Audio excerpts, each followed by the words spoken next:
반갑습니다. 오늘도 우리 오동수 박사님과 함께 우리 신앙의 고민들 그리고 우리 그리스도인들이 가지고 있는 궁금한 것들을 같이 이야기해보고 나누는 그런 시간을 가져보려고 합니다. 오늘 주제는 어떤 걸로 우리가 이야기해볼까요, 박사님?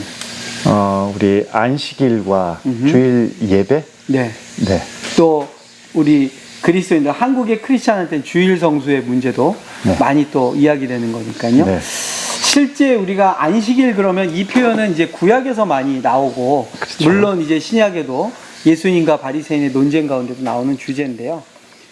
구약에서 이제 안식일이라는 그 단어, 박사님께서 한번 히브리 단어의 어떤 의미랄까요? 그리고 유대인들이 생각하는 안식일은 어떤 건지 좀 한번 설명해 주시면 좋을 것 같습니다. 안식일은 히브리어 샤밧을 우리말로 옮긴 거죠. 샤밧. 예. 샤밧은 그냥 문자적인 의미로는 쉬다라는 뜻입니다. 쉬다. 예, 일을 하는 거, 일을 중단하고 쉬다, 샤밧인데 이게 이제 명사 개념적으로 안식일이 된 거죠. 네네. 그 안식일이라는 것이 유대인들에게 있어서 법으로 제정됐을까요? 그거는 이제 출애굽기부터 그렇죠. 나오는데 네. 창세기에 사실은 이제 네. 창조 기사 속에도 하나님께서 마지막 날을 쉬는 날로 이렇게 표현하고 계시지 않습니까? 여기서 이제 법이라는 게 유대 율법을 이야기하는 거잖아요. 네, 율법. 그러니까 이게 안식일에 대한 규례가 율법화된 것은 사실 이제 출애굽기나 신명기 등등을 유대인들이 율법으로 지키기 시작하면서 이게 개념화된 거니까 네. 정확하게 그게 언제적부터 율법화되었다 이건 말하기가 힘들 거예요 아마. 근데 유대인들이 생각하는 안식일은 사실 성경 두 군데 출애굽기, 신명기에서 나오는 말씀을 근거로 합니다. 네네. 출애굽기에서는 이제 이스라엘 백성을 출애굽, 즉 구원하신 하나님을 기억하라. 하나님을 기억하라. 출애굽기에서는. 네, 기억하라라는 의미고, 신명기는 창조주 하나님을 증거하라. 증거. 네, 그래서 기억과 구원에 대한 기억과 그리고 창조주 하나님, 구원자 하나님에 대한 증거, 이 두 가지 개념이 안식일의 중심이라고 봐야 되겠죠. 그러면은 어떻게 보면 이제 출애굽기에서의 안식일의 의미는 이스라엘 백성들 공동체 내에서 내면적인 또는 그들의 정체성의 어떤 중요한 요소로 야훼 하나님을 기억하는 의미가 있을 것 같고요. 네. 신명기적 의미는 이제 그들이 약속의 땅에 들어갔을 때 다른 이방 백성들이나 주변의 국가들이나 이런 사람들과의 어떻게 보면 차별 또는 독특함, 그리고 그들의 정체성을 통해서 여호와 하나님을 증거하는 의미로서의 안식일. 저희가 이제 그 성경에 나오는 안식일이나 일화이라는 것들을 하라 하는 것들은 성경을 통해서도 보지만, 사실은 안식일을 실제로 지켜오던 유대인들의 그 방식이랄까요? 아니면 그들은 어떻게 그리고 그 지키는 방식 속에서 그들이 이해하는 안식일에 대한 이해는 그동안 어떻게 해왔는가, 좀 그게 궁금해요. 히브리 말로 쇼메르 샤밧이라는 말이 있습니다. 네, 쇼메르 샤밧. 예. 안식일을 지키다라는 의미인데, 이게 유대인들에게는 이 말이 유대인답게 살아간다라는 의미로 해석이 됩니다. 그러니까 문자적인 안식일을 지키다라는 말이 사라진 건 아닌데, 네. 어쨌거나 안식일을 지킴으로써 유대인들이 자기가 유대인이라는 사실을 드러내는 거죠. 그러면 어떻게 보면 시간을 다루는 방식이라든지, 그렇죠. 네, 그다음에 시간을 정하고 일정한 시간에는 노동을 안 하고, 그렇죠. 그러니까 단순히 특정한 날을 종교적으로 구별해서 쉰다, 이것이 중요한 것이 아니라 살아간다라는 개념입니다. 살아간다. 네, 그러니까 그 살아간다라는 말은 특정한 날 하루만 정해놓고 살아갈 수는 없잖아요. 네. 삶 전반에 걸쳐서 이 안식일이라는 개념이 적용이 돼가지고 그렇게 살아가 나가는 방식을 규정하는 거죠. 이제 하루를 단순히 쉬는 어떤 그 의미보다는, 그렇죠. 삶의 방식, 그렇죠. 그리고 그것이 보여준 하나의 특징적 형태가 이제 안식일이 그들의 삶의 방식 속에 들어있다는 거. 근데 왜 쉰다라는 요 말로 그러면 그들의 삶의 방식을 규정을 할까? 안식일 날 해서는 안 될 일을 39가지 정도, 39가지로 규정을 해요, 유대인들은. 그런데 그 39가지의 대부분은 예를 들면은 요리를 하면 안 된다, 운전하면 안 된다, 또 전기를 사용하기 위해서 스위치를 켜거나 꺼서는 안 된다. 뭐 이런 것들입니다. 그런데 이게 왜 이런 조항을 만들었는가? 하나님이 하셨던 일, 창조와 또 그 창조적인 행위, 즉 생산적인 일들을 그날 하지 않는다는 거거든요. 그러니까 나머지 6일은 하나님처럼 우리도 생산적인 일을 하면서 우리의 삶을 이루어 나가는 것인데, 그날은 우리가 하나님처럼 창조적인 일을 하지 않겠다는 거죠. 그래서 쉰다. 단순히 쉰다 하면 이게, 그죠? 우리가 몸도 마음도 쉰다면 놀러 갈 수도 있고, 뭐 쉬는 방식이 다양한데, 그날은 그 생산적인 행위에 해당하는 모든 일들을 하지 않는다. 즉, 창조주 하나님만 온전히 기억한다. 또 유대인들의 관점에서의 안식일은 단순히 육체를 정기적으로 쉬어서 우리를 에너지를 재충전하자라는 어떠한 기능적인 건 아니면은 생체 리듬의 의미보다는, 그렇죠. 창조주의 행위를 우리가 그대로 따라가는 삶의 방식을 여기서 재현해낸다. 근데 그런 의미로 보면 굉장히 좋은 거잖아요, 안식일이. 네. 그리고 그것이 우리에게도 유익이고, 또 당연히 처음에 제정의 원칙처럼 하나님을 기억하고 하나님을 증거하는 방식인데, 이제 이게 궁금한 거는 복음서로 갔을 때, 이제 복음서 안에 들어가서 보면 안식일 논쟁이 굉장히 큰 이슈로 나오는 거예요. 예수님과 바리새인들, 서기관들이 보면, 이제 바리새인과 서기관들이 예수님을 비난하는 이유도 안식일을 안 지켰다. 그리고 예수님은 어떻게 보면 의도적으로 안식일 날 병자도 고치시고 새로운 일도 행하시고 사역을 하셨단 말이에요. 그런 면에서 보면 지금 우리가 이야기한 이것이 예수님과 제자들 사이에 어떻게 충돌이 일어났는가를 한번 좀 또 이야기해 주시는 것도 좋을 것 같아요. 그 예수님과 바리새인들 논쟁 대부분은 보면, 네. 이제 안식일과 율법 규례에 관한 내용들이 대부분이잖아요. 네, 네. 보면 예수님은 바리새인들이 그 율법을 잘못 해석하고 있다라고 예수님은 주장을 하시는 거죠.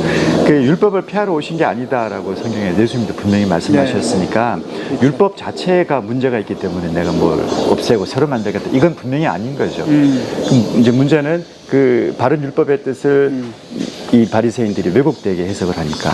그런데 요 비유는 율법 안식일과는 상관이 없지만 그 선한 사마리아인 이야기에서 예. 잘 나타나는 것 같아요. 거기 나온 등장한 인물들, 그렇죠. 제사장과 레위. 예. 왜 그 사람들이 그 이제 강도만난 피투성이가 된 사람을 못 도와줬을까? 안 도와줬을까? 바빠서. 예. 우리는 보통 그렇게 생각하죠. 또는 지저분해서. 그리고 또 한편으로는 그 나쁜 놈들이라서. 그렇죠. 예. 예. 성품이 안 좋아서. 성품이 안 좋아서. 그런데 이 사람들이 종교적인 이유로 안 도와줬을 거라고 생각해 볼 수 있잖아요. 피를 만지거나 부정하게 되면 정결케 되는 규례를 지켜야 되고, 일정 기간이 지나야지 다시 이 사람들 레위인 그 제사장의 본연의 임무로 돌아가게 되고, 이 사람들의 일은 자기네 생계하고 직결이 돼 있다고. 이제 출애굽한 후에 가나안 정복할 때 레위 지파에게는 분깃을 안 주고, 그렇죠, 제사를 지내는 것을 통해서 먹고 살도록 만들었으니까 제사는 이 사람들의 전업이에요. 풀타임 그렇죠. 사역이라. 뭐 피투성이가 된 사람 만졌다가 죽었을지 살았을지도 모르고 어쨌건 율법을 어기게 된 행위니까, 자, 그렇게 된다면 이 율법의 근본 정신인 하나님이 그렇죠. 명령하신 자비와 긍휼을 베풀어야 하는데, 그렇지. 그 마음을 막는 게 율법이라는 거죠. 율법을 지키기 위해서 지금 그 자비를 베풀지 선행을 못 한다는 거잖아요. 이 잘된 해석인가? 그러니까 어떻게 보면 안식일을, 그러니까 예수님이 사실 바리새인들한테 대응하시는 내용도 보면, 안식일을 지킨다고 하면서 사실은 사람의 생명을 죽이거나, 그렇죠. 또는 아픈 자를 그냥 내버려 두는 것은, 그거는 이제 안식일의 원래 취지가 아니다. 그러니까 하나님의 본래의 뜻은 실현시키지 못하고, 그러니까 행하지를 못하고, 종교적인 규례, 도대체 그 종교적인 규례는 누구를 위한 것이냐. 그러니까 예수님이 안식일은 인자를 위한 거지. 그렇죠. 종교적 행위가 아니다. 그런 식의 종교적 행위가 아니다. 그게 문서 쪼가리 그 조항이 뭔 소용이 있어? 하나님의 본질을 지키지 드러내지 못하는데 안식일도 똑같은 의미에서 이해해야 되지 않겠냐는 거죠.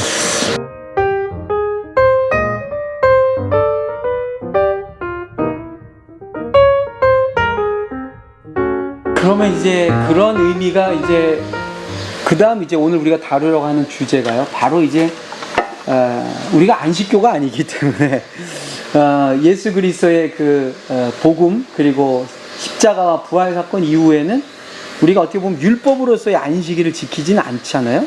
그리고 실제로 안식일에 가지고 있던 정신을 구현한다고 하면서 우리가 지키는 것을 주의 날 또는 주일로 지키고 있는데, 여전히 우리가 사실 근데 그 주의 날에도 해야 될 거 하지 말아야 될 것이 보면 예배, 네. 또 뭐 이러다 보니까 이제 주일 성수 얘기도 또 자연스럽게 나오니까요. 네. 이 초대교회는 주의 날을 어떻게 지켰는가, 그리고 안식일을 그러면 이제 그들은 더 이상 안 지키고 주의 날을 지킬 때는 무엇이 이제 다른 거였을까? 유대교와 또는 유대주의자들과 이런 것들도 또 자연스럽게 또 궁금해지는 부분입니다. 예. 신약 성경에서 문자적으로 주의 날이라는 표현을 찾아보면은요, 요한계시록에 한 번 나옵니다. 아, 요한계시록 한 번. 주의 날이라는 표현 여러 번 등장해요. 네. 그런데 그 날을 특정한 예배 드리는 날이라는 그 맥락 속에서 주의 날을 언급하는 것은 요한계시록 한 번, 요한이 그날 환상을 보게 되는 사건에서 나타나는데요. 기리아키라고 이야기하죠. 이게 퀴리오스, 주님을 기억하는 날이라는 기억하는 뜻이죠. 그러면 우리 이제 던져봐야 될 질문이 그날이 일요일이어야 하는가? 혹은 일요일이었는가? 요 문제잖아요. 요건 지금 우리 요 코로나19 사태를 살아가고 있는 우리한테는 그렇죠, 굉장히 민감하고 맞습니다. 꼭 반드시 바르게 이해해야 될 문제인 것 같아요. 일요일이 주의 날인가 일단, 또 주님의 날은 그러면 안식일을 대체하는 개념인가, 요거를 정리를 좀 반드시 해야 될 것 같아요. 이제 유대교가 가지고 있는 분명한 어떻게 보면 삶의 방식으로서의 또한 룰로서 안식일이라는 개념이 있었는데, 이제 그리스도의 제자로서 모이는 공동체들은 안식일을 지키지는 않지만 제가 이해하는 바로는 그것을 뭐랄까 상황화했다 그럴까, 토착화해서 안식 후 이른날 주님 부활하셨으니까 그날에 우리는 그러면 모여서 예배를 드리고 뭐 성도의 교제를 나누고 그렇게 적용했다라고 볼 수 있는 개념과, 또 하나는 이제 그 로마 시대에 안식 후 다음 날이 이제 그야말로 태양의 날이니까 그 태양신을 섬기는 날을 대신해서 예수님을 예배하는 날로 이렇게 적용해서 그들 나름대로의 선교적인 어떤 토착화나 아니면 상황화의 의미로 주의 날을 지킨 건 아닌가, 이런 또 추측도 좀 가져보거든요. 네, 교부들 그래도 보면 그날을 예배를 드리는 날, 주님의 날. 주님의 날은 분명하죠. 네. 주님이 그날 부활하셨기 때문에. 근데 그 주님의 부활하신 그날 우리가 모여서 예배를 드릴 것인가에 대한 것은 사실은 그날 쉬는 날이었기 때문에, 네. 로마 사회 안에서도 노동자들이 쉴 수 있는 날이었기 때문에 그냥 편의성을 위해서 그렇게 선택이 된 것 아닌가라는 생각이 들어요.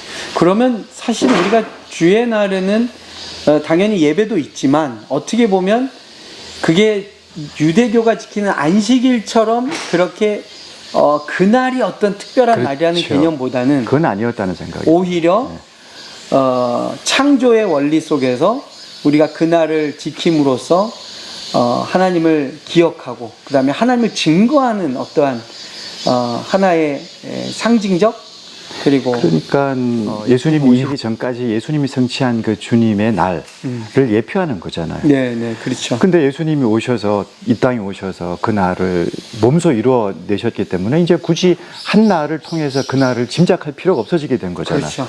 우리가 실현이 된 거니까. 그래서 교부들도 그랬고 신약 시대는 매일을 안식일의 개념으로 살아간다. 매일. 그러면 어떻게 보면 교부들도 그런 개념으로. 그게 종교 개혁자들까지 그 사상은 계속 이어지는 것 같아요. 그러면 이제 초대교회와 교부들까지 이어오는 주의 날의 정신이라는 것은 이제 안식일을 지키듯이 어떤 규례화되고 또는 그것을 제도화한다기보다는 어떻게 보면 예수의 부활의 날을 모든 날에 걸쳐서 우리가 구현하고 또 예수님의 사역들을 실천해 나가는 개념으로서의 하루하루가 주의 날이다.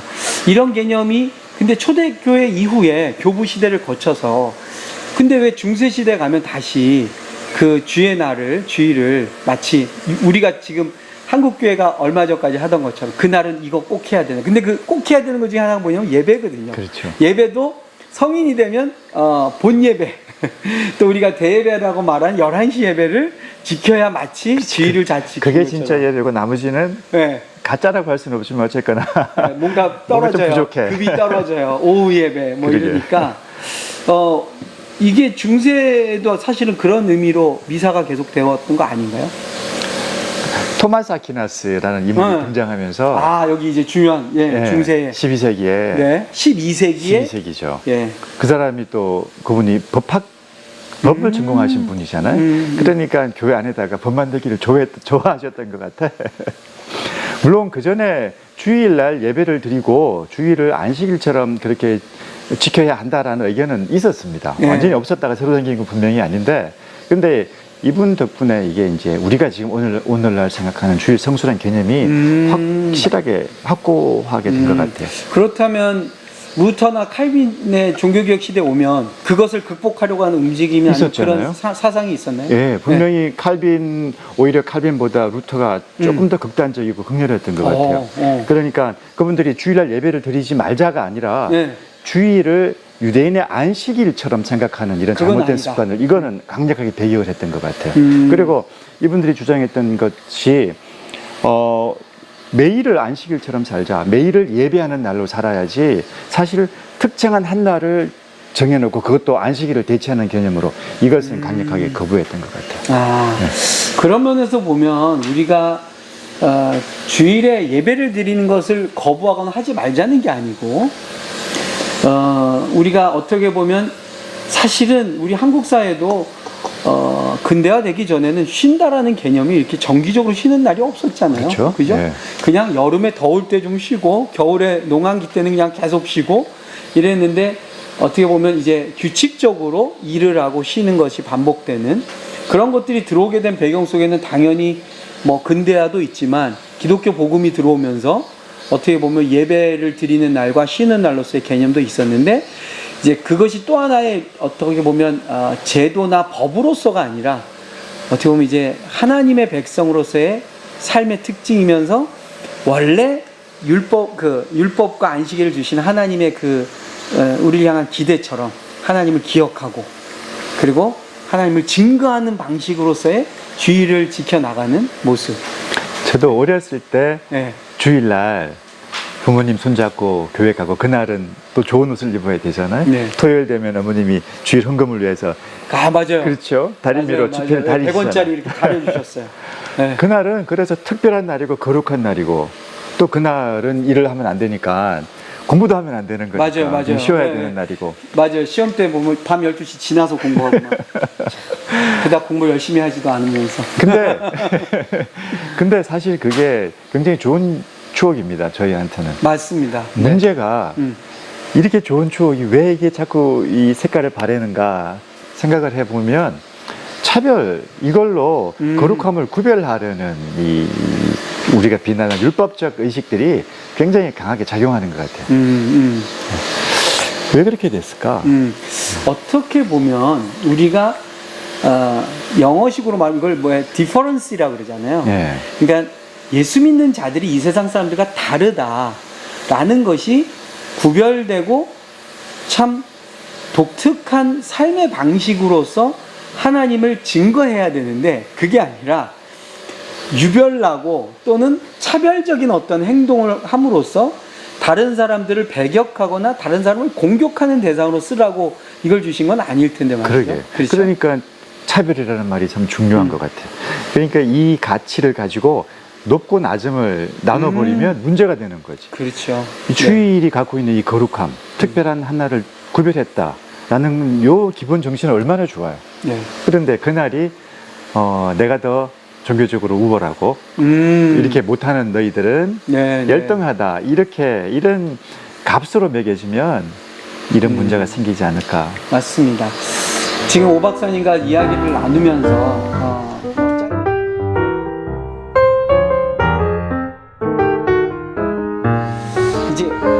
요즘 우리 시대, 지금 그야말로 이 코로나19의 상황에서 우리가 주일 예배를 대면해서 드리기도 지금 어렵고요.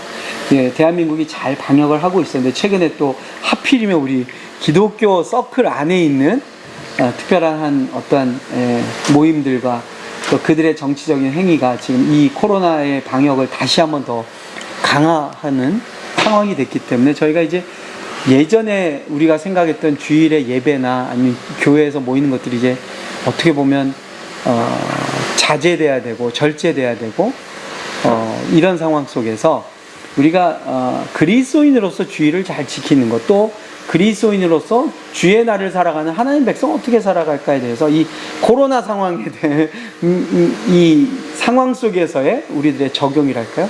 그러면서 한번 박사님의 나름대로의 그 정리를 한번 얘기해 주시면 좋을 것 같습니다. 전 정리를 잘 못해요. 이스라엘 살 때 뭐 사는 사람들 아마 뭐 이런 경험들 한두 번씩 유학생들 많이 경험한 거 해볼 텐데 안식일날 자기네 유대인들 특별히 종교적인 유대인들은 자기네가 할 수 없는 일들이 있어요. 그렇죠, 그렇죠.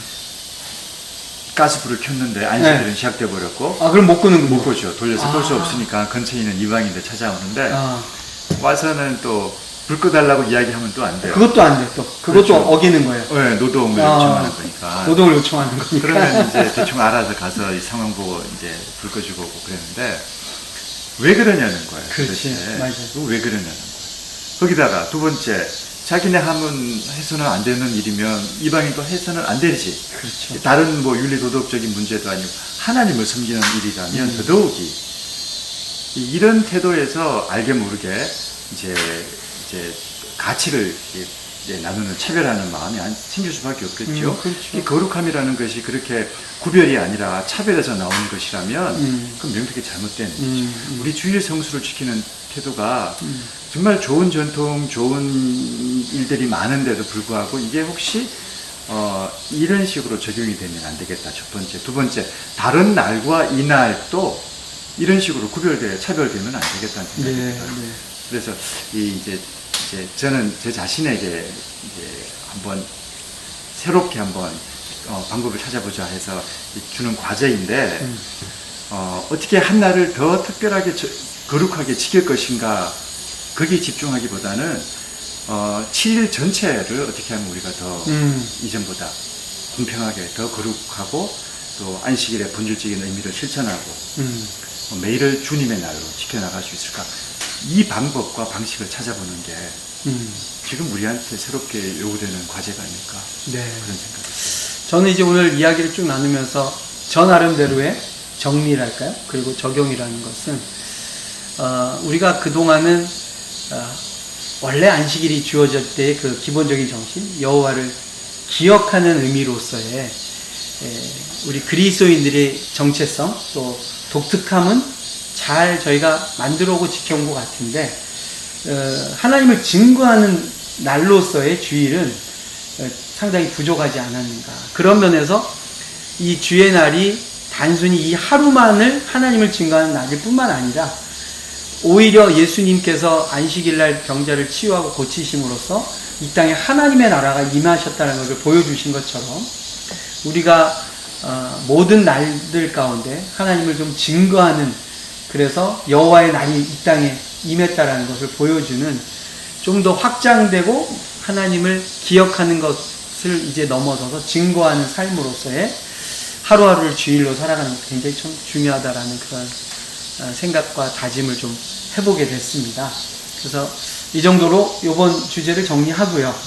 우리 다음번은 뭐에 대해서 좀 이야기할까 또 궁금한데 한번 박사님 생각하신 거 있으시면 말씀해 주세요. 요새 가장 핫한 이야기가 앨런 머스크의 미사일이 아니고 인공지능인 것 인공지능. 같아요. GPT-3. GPT-3가 드디어 나왔다고 그러죠. 어제 저녁에는 야 이러다가 정말 인류의 종말로 가는 거 아닌가? 아주 핫합니다. 그렇죠. 근데 이제 이것과 관련돼서 성경에 어떠한 연관된 주제는 뭐가 있을까요? 전 10계명을 합니다. 10계명. 10계명, 1계명과 6계명을 서로 교차해서 읽어보면서 요 문제로 들어가 봤으면 좋겠어요. 10계명의 1계명과 6계명을 다루면서요. 우리가 인공지능을 다루는 아주 여러분 궁금하지 않으십니까? 이게 도대체 뭔 상관이 있는가? 우리 오동수 박사님의 머릿속에는 상관이 있다라고 생각하시는 것 같아요. 그죠? 저는 사실 인공지능 하면 저는 프로메테우스, 리들리 스콧의 영화나 늘 우리가 인공지능 하면 저는 이제 하나님과 인간, 그리고 인간이 만드는 인공지능. 이 관계가 굉장히 좀 밀접한 관계가 있는 것 같은데, 이제 오 박사님께서 이걸 십계명과 이제 연관해서 한번 이야기해보자 하니까 저도 좀 공부해보고 우리 다음 주에 또 만나서 같이 이야기 나눠보려고 합니다. 오늘 네, 다음 주에 열심히 한 주 동안 열심히 궁리하고 찾아보고 여러분 있습니다. 혹시 저희가 또 이야기하고 좀 다루고 싶은 주제나 내용들이 있으면은 댓글에 또 달아주시고 문자나 메일이나 이렇게 해주시면 저희가 같이 또 생각해 보도록 하겠습니다. 오늘은 그러면 여기서 마치도록 하겠습니다. 감사합니다. 감사합니다. 수고하셨습니다.